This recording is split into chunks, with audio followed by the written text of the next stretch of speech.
একটু জরুরি কথা বলার জন্য লাইভে চলে আসলাম। আজকে কিছুক্ষণ আগে আরটিভির রাতে আরটিভির সিও আশিকুর রহমান বিমানবন্দর পার হয়েছে। সে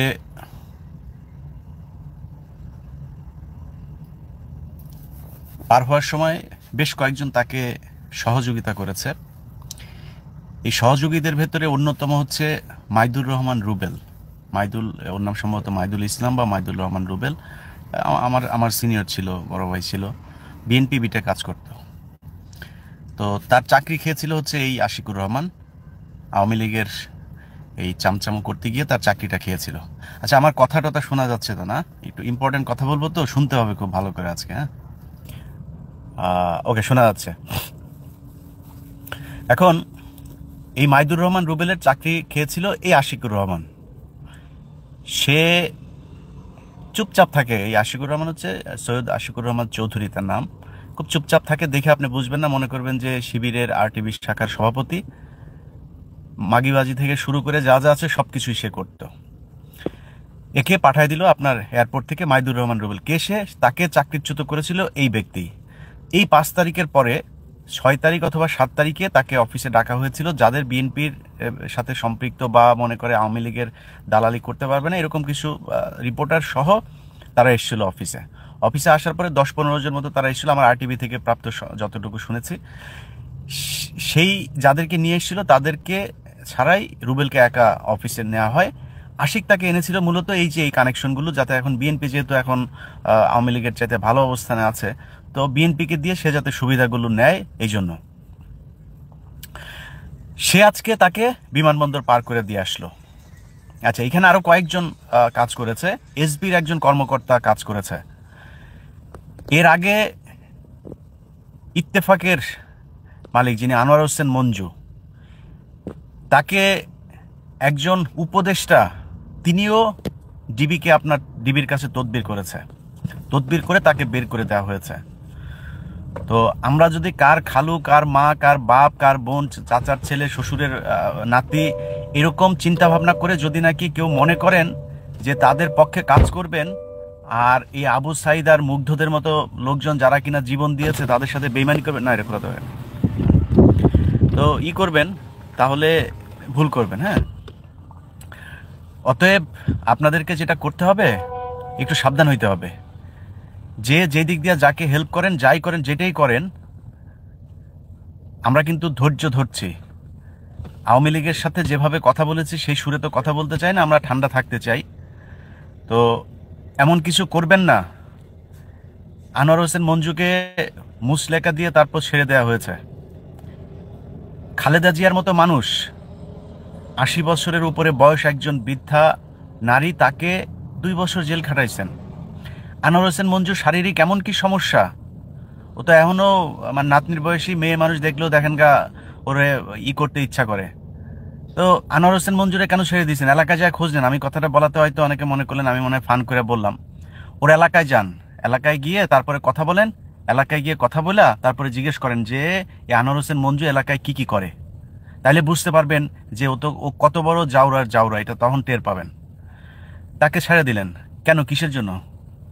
কিসের জন্য তাকে আপনার করতে হবে? সে আওয়ামী লীগের এই সব হত্যাকাণ্ডের সাথে 5 তারিখ পর্যন্ত সে আওয়ামী লীগের হত্যাকাণ্ড করেছে। এখনো পর্যন্ত আপনি ইত্তেফাকের যদি সংবাদ দেখেন, ইত্তেফাকের সংবাদগুলো দেখেন আপনি, আমি একটা নিউজ দেখলাম, শেখ হাসিনা পদত্যাগ করেছে। সেই পদত্যাগের নিউজ করেছে হচ্ছে 21 টেলিভিশন। তো 21 টেলিভিশনের একটা নিউজ আমি ইত্তেফাকে দেখলাম। ইত্তেফাকের ওইখানে তারা এই 21 টিভির ওই স্ক্রিনশটটা নিয়েছে, 21 টিভির লোগো সহ ওই স্ক্রিনশটটা নিয়ে আওয়ামী লীগ তাদের পেজে পোস্ট করেছে, যেটা হচ্ছে মিথ্যা, ফেক পদত্যাগপত্র। ওই আওয়ামী লীগের যে ফেসবুক পেজে যেই পোস্টটা করা হয়েছে ইটিভির লোগো সহ, যে এটা ফেক, সেইটাই নিয়ে ইত্তেফাক তারপরে তাদের এখানে করেছে। এখন আমি গত 8 বছর 9 বছর ধরে আমেরিকাতে থাকি, আমার কিন্তু দেশে যাওয়ার ইচ্ছাও নাই। অতএব যদি মনে করেন এদেরকে রেখে তারপরে আপনারা সুন্দরভাবে বাংলাদেশে চালাইতে পারবেন। মাইদুর রহমান রুবেল, সে বিএনপি বিটের, এখন নিশ্চয়ই বিএনপি সুযোগ সুবিধা নিবে, সে বিএনপি বিটের ইয়ে হবে, অনেক হয়তো এসএসএফ কার্ডও পাবে সামনে।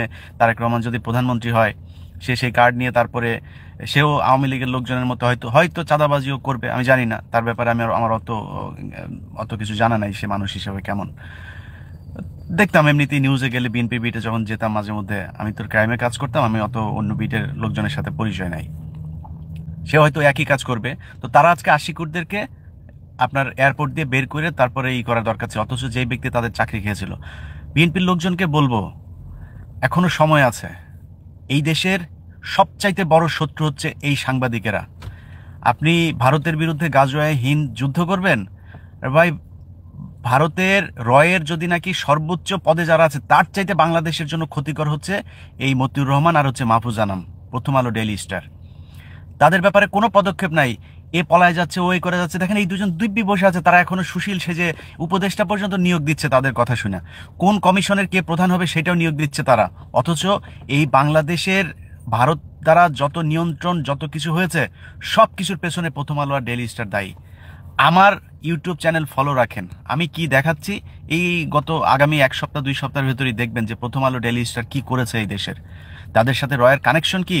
আল্লাহ যদি বাঁচায় রাখে, আল্লাহ যদি মানে কোনোভাবে যদি মারা টারা না যায় আর কি, খুনটুন যদি না হই, দেখতে পারবেন। আমি যে কদিন বেঁচে আছি আপনারা করেন, যে যেমনে পারেন লুটপাট করে খান।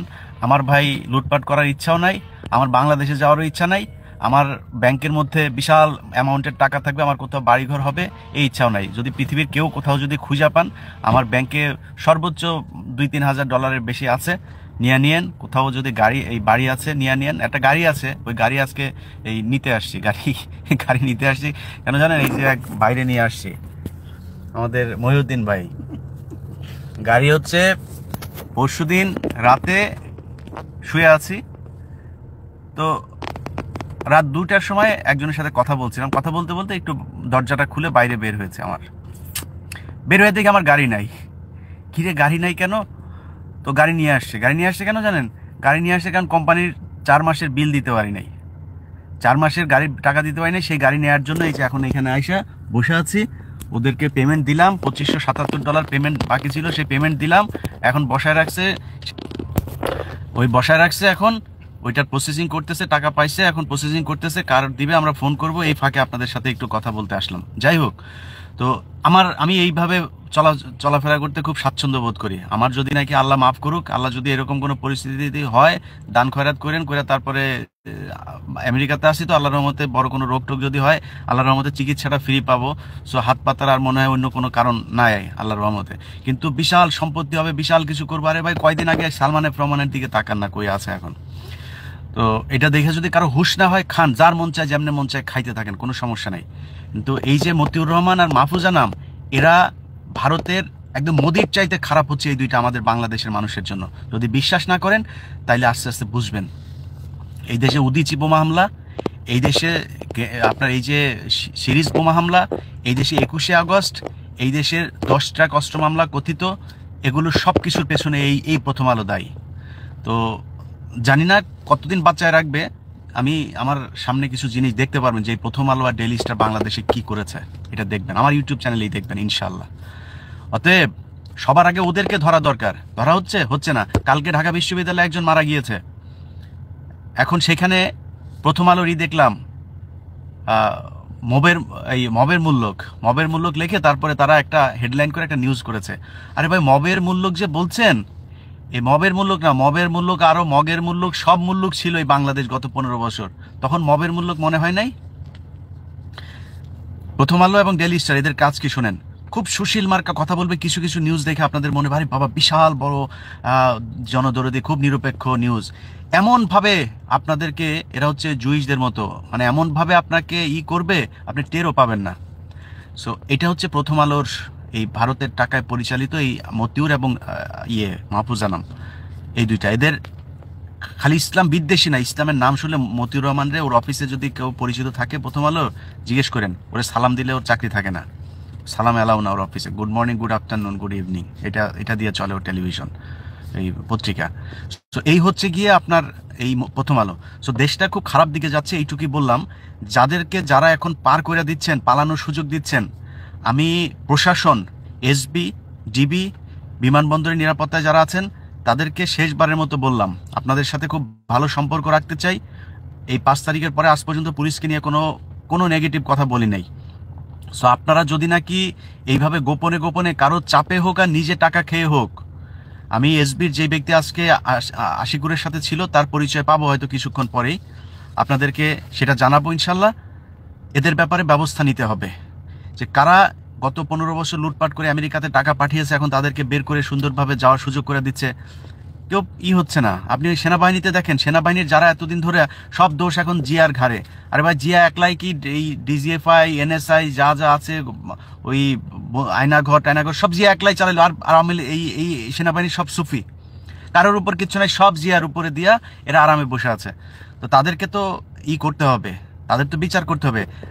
এই সেনাবাহিনীর যে অফিসাররা এতদিন ধরে বহিষ্কার হলো এই গত 15 বছরে, তারা কই? তাদেরকে আনা হচ্ছে না কেন? কোনো কিছুই নাই। একটা মনে হচ্ছে শেখ হাসিনা শুধু গিয়েছে আর আওয়ামী লীগ দেশ চালাচ্ছে, পরিস্থিতিটা ওই রকম। সব জায়গায় আওয়ামী লীগের লোকজনই বসে আছে। এটা কোন ধরনের? এটা কোনো হলো? বিএনপি, আপনাদেরকে বলবো একটু কঠোর হন। এখনো কিন্তু বিএনপির সেই সুযোগ আছে। বিএনপি একটা জায়গায় গিয়ে কোনো কিছু বললে সেটা হচ্ছে, জামায়াত কোনো কিছু বললে সেটা হচ্ছে। সো এই সুযোগটা ভালো পথে কাজে লাগান। টাকা পয়সা খেয়ে তারপরে আওয়ামী লীগের লোকজনকে নিয়ে আপনি দেখেন, ইয়েতে আছে, বসুন্ধরায় আছে, দেখেন হায়দার আলী। এরা কারা? আওয়ামী লীগের প্রোডাক্ট, এখনো পর্যন্ত বসে আছে, এখনো পর্যন্ত আছে এইখানে নিউ ইয়র্কে। এই যে ওর নাম কি, লাবলু আনসার।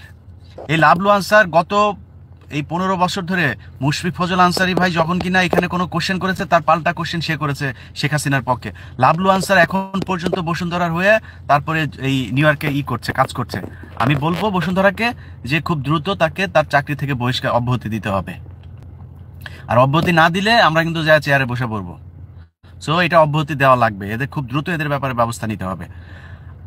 আপনার টেলিভিশনগুলোতে এই হায়দার আলীর মতো আরো যারা যারা আছে এখনো পর্যন্ত বসে আছে, ওর নাম কি,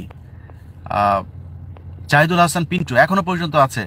ওইদিকে বৈশাখীর পুরো সেট আপ আওয়ামী লীগের, আরটিভির পুরো সেট আপ আওয়ামী লীগের। কারো বিরুদ্ধে কোনো ব্যবস্থা নাই। তো এইভাবে তো দেশ চলতে পারে না। গতকালকে যেই ব্যক্তি ঢাকা বিশ্ববিদ্যালয়ে মারা গিয়েছে তাকে পিটিয়ে হত্যা করা হয়েছে বলেছে। যদি পিটিয়ে হত্যা করা হয়ে থাকে তাহলে পিটিয়ে হত্যা করার এই কালচার হচ্ছে ছাত্রলীগের। ওইখানে এখনো যারা ছাত্রলীগ আছে 5 তারিখের পরে তারা রং পাল্টে তারপরে ছাত্রলীগ থেকে এখন বৈষম্য বিরোধী ছাত্রে যোগ দিয়েছে। তাদের কাজ, বৈষম্য বিরোধী ছাত্র আন্দোলনের কেউ কাউকে পিটিয়ে মারতে পারে না। এগুলো এই প্রথম আলো, ডেইলি স্টার সহ এদের খুব সূক্ষ্ম কারচুপির মাধ্যমে ছাত্রদেরকে এখন বিতর্কিত করার জন্য এই কাজগুলো করা হচ্ছে। তাকে ভাত খাওয়াচ্ছে। আপনি বলেন, ছাত্রদের সাথে যে ছবিটা দেখা যাচ্ছে তাকে ভাত খাওয়াচ্ছে। আপনার মনে হয় যারা ভাত খাওয়াচ্ছিল তারা তাকে পিটিয়ে মারবে? আপনার মনে হয় ছাত্ররা এরকম? আওয়ামী লীগের সাথে যখন পুলিশের সাথে যখন এই 5 তারিখের আগে গ্যাঞ্জাম হচ্ছিল তখনও তো আমরা দেখেছি এই ছাত্ররা একজন পুলিশকে ধরেছে, 10 জন যদি মারতে চায় 20 জন তাকে ঠেকানোর চেষ্টা করেছে। এটাই তো বৈষম্য বিরোধী ছাত্র আন্দোলন। মানে আমরা সাধারণ মানুষ তো এরকম নিষ্ঠুর, নির্দয়ভাবে যারা মারে, নৃশংস, এরা হচ্ছে ছাত্রলীগ। সো খোঁজ নিয়ে দেখেন ওখানে ছাত্রলীগের লোকজন এগুলো করছে। ওকে হয়তো সেখানে রাখা হয়েছিল, সেখান থেকে ধরে নিয়ে যাওয়া হয়েছে, ধরে নিয়ে তারপরে পাশে নিয়ে ওর বোনের কাছে টাকা চেয়েছে। কে? ফোন ট্র্যাক করেন, কোনো কিছু বের হচ্ছে না কেন? এগুলো ট্র্যাক করে বার করেন কে করেছে এটা, সেটা বের করলে দেখবেন ওখানে সবই ছাত্রলীগ, হয় এখনো ছাত্রলীগ করা অথবা আগে ছাত্রলীগ ছিল, তারা 5 তারিখের আগে পরে এখন এই সাধারণ ছাত্র সেজে এগুলো করছে। সো এই চাঁদাবাজি মানুষকে ধরে, আবরারকে ধরে পিটিয়েছে না, পিটিয়ে মারলো না, ওইটার সাথে এটাকে মেলানো হচ্ছে। ওইটার সাথে এটার মেলায় লাভ নাই, কারণ আবরারকে মারা হয়েছিল কি কারণে সেটা বাংলাদেশের মানুষ জানে এবং কারা মেরেছে সেটা খুব সুস্পষ্ট। এখান থেকে ফুটেজ বার করেন, এখান থেকে ফুটেজ নেন, জিজ্ঞেস করেন যায় যে কারা মারলো, কে মেরেছে, তাইলে জানা যাবে। অতএব এই যে কাজগুলো করছে এগুলো কিন্তু খুব সুপরিকল্পিতভাবে, আর সেটা করা হচ্ছে কিভাবে? এই মিডিয়ার মাধ্যমে। মিডিয়া দিয়ে এখন দেখেন কি করা হবে, বিশাল একটা স্যাড মিউজিক দিয়া মানবিক স্টোরি করা হবে। সেই মানবিক স্টোরি অনুযায়ী বৈষম্য বিরোধী ছাত্র আন্দোলনে যারা এখনো মাঠে আছে তাদেরকে না, এই ছাত্রদেরকে দিয়ে আর কিছু হবে না, এদেরকে সরাই ফেলতে হবে, এরকম কিছু কথাবার্তা বলবে। নাহিদ আছে, আসিফ আছে, তাদেরকে বিতর্কিত করার চেষ্টা করবে, তাদেরকে উপদেষ্টা এই পরিষদ থেকে সরাই দেওয়ার চেষ্টা করবে। সো যারা এই আন্দোলনের নেতৃত্ব দিল তাদেরকে আস্তে আস্তে এইভাবে বিভিন্ন ঘটনা দিয়ে, আমার বিশ্বাস এই ঘটনাটা একটা পরিকল্পিত এবং বাংলাদেশের ডিজিএফআই বলে তো কিছু নাই। কারণ যে দেশের গোয়েন্দা সংস্থা, ভারতীয় গোয়েন্দা সংস্থাকে এখন তো সব বের হচ্ছে। এই যে ডক্টর কনক সারারের প্রোগ্রামগুলো দেখছি, বিডিআরবি হত্যাকাণ্ড থেকে শুরু করে বিভিন্ন জায়গায় যে ঘটনাগুলো ঘটেছে আপনি দেখেন, একদম ওপেনে এখানে কাজ করেছে। তো আমার কিসের গোয়েন্দা সংস্থা বাংলাদেশের? এতদিন ধরে যারা গোয়েন্দা সংস্থা ছিল, আপনারা কিসের গোয়েন্দা সংস্থা? এখনো যদি আপনারা মনে করেন যে ঠিক আছেন আপনারা, তো আপনারা, আমি তো কোনো মানে তড়িৎ কোনো ব্যবস্থা দেখছি না। বা মানে এই যে এত 15 বছরের একটা সেটেলমেন্ট তারা করে গিয়েছে, এটাকে যে একটা মানে কঠিন আকারে ধোলাই হবে, কোনো কিছু নাই, কোথাও নাই। মনে হয় ডিজিএফআইতে কয়েকটা পদের মধ্যে শুধু পাল্টানো হয়েছে, এখনো সেনাবাহিনীর সব জায়গায় একই অবস্থা। তো এগুলো যদি হইতে থাকে তাহলে তো বিপদ আপনাদের ঘাড়ে আসবে কিন্তু তাড়াতাড়ি। আমি বিএনপির ভাইদেরকে এখনো বলবো, আমরা আপনাদের শত্রু না। আপনি অনৈতিক কোনো কাজ করবেন, বেআইনি কোনো কাজ করবেন, আমরা সমালোচনা করতে পারি, কিন্তু আমরা আপনাদের শত্রু না, এটা মাথায় রেখেন। আপনাদের নিজেদের জন্য এই 15 বছর কিছু রয়ের দালাল তো বিএনপিতেও আছে, তারা তাদের বাইরে একটা বিশাল অংশ নির্যাতন অত্যাচার সহ্য করেছেন। সো স্বাধীনতা অর্জন হয়েছে, সেটা রক্ষা করার জন্য যা যা করা দরকার সেই কাজটা করেন, নাহলে কিন্তু ভয়ঙ্কর রকমের পস্তাইতে হবে। আমরা হয়তো কথা বলতে পারবো, আমরা আপনাদের প্রতি সহানুভূতি দেখাইতে পারবো, কিন্তু আপনারা যদি নাকি বিভিন্ন পদে আওয়ামী লীগের লোকজনকে এভাবে বসায় রাখেন, তাইলে কি হবে জানেন? তাইলে এই আশিকুরের মতো যারা দেশের থেকে বের হইতে চায়, আরও কারা কারা বের হচ্ছে আমরা তো জানি না, একদম চিহ্নিত আওয়ামী লীগের, পুলিশের, তারপরে বিভিন্ন সংগঠনের এই ইয়েরা এখন এখানেই ছিল। এই যে এই কয়েক বছর কয়জন ধরা পড়লো? এই কয়জন খালি মুজাম্মেল বাবু আর ধরা পড়লো। আর সাংবাদিক কোথায়? তারা কই গিয়েছে? সবার আগে যেটা সিদ্ধান্ত নিতে হবে এই দেশের মানুষকে, ভাই এখনো সময় আছে, ছাত্র আন্দোলনে তো আছেন, যদি দেশটাকে ভালোবাসেন প্রথম আলো এবং ডেইলি স্টার বন্ধ করতে হবে। এখান থেকে এই মতিউর গং যারা আছে তাদেরকে সরায় নতুন সাংবাদিক এখানে নিয়োগ দিতে হবে। সেই সাংবাদিক কারা নিয়োগ দিতে পারে? আপনি ওই যে মানব জমিনের মতিউর রহমান চৌধুরী দেখেন, তাকে তিতাসের পরিচালনা পর্ষদ না কোথায় তাকে করলো, সেখান থেকে নাম প্রত্যাহার করে নিয়েছে। এরা হচ্ছে দেশপ্রেমিক, এরা কোনো লোভের জন্য এই 15 বছর ঝুঁকি নেয় নাই। মানব জমিন সব পত্রিকা টেলিভিশন যখন সরকারের দালালি করতে বাধ্য হয়েছে বা করেছে, তখনও মানব জমিনের মতিউর রহমান চৌধুরী সরকারের বিরুদ্ধে ঠিক একইভাবে লিখে গিয়েছে। আজকে সরকার আসার পরে তাকে যখন সুবিধা দেওয়া হয়েছে, সে সেটা রিফিউজ করেছে, ডিনাই করেছে, নেয় নাই। এটা হচ্ছে দেশপ্রেম, এটা হচ্ছে সাংবাদিকতার সততা। সো তাদের কাছে দেন, ভালো থাকবে দেশ। এদের পরামর্শ নেন যে কারা কারা এই সাংবাদিকতায় কারা কারা শেখাচ্ছেন। সবার ফেসবুকে আমি হায়দার আলীর কিছু ফেসবুকের আমি রেখে দিয়েছি, এটা দেখাবো আপনাদেরকে। সবাই ফেসবুকে এখন ওই আগে যেগুলো লেখালেখি 4 তারিখেও লিখেছে যে ওদেরকে শক্ত হাতে দেশদ্রোহীদেরকে করতে হবে, তারা আজকে শিবির সাজার চেষ্টা করছে। আপনি জানেন আরটিভির এই সিও, সে জামাতের সর্বোচ্চ লেভেল পর্যন্ত গিয়েছে তাকে নিজেকে সেভ করার জন্য। এটা খুব ভয়ঙ্কর একটা অশনি সংকেত। ভাই আবারও বললাম, যারা এদেরকে পালানোর ব্যবস্থা করছেন না, সব কিন্তু সামনে চলে আসবে।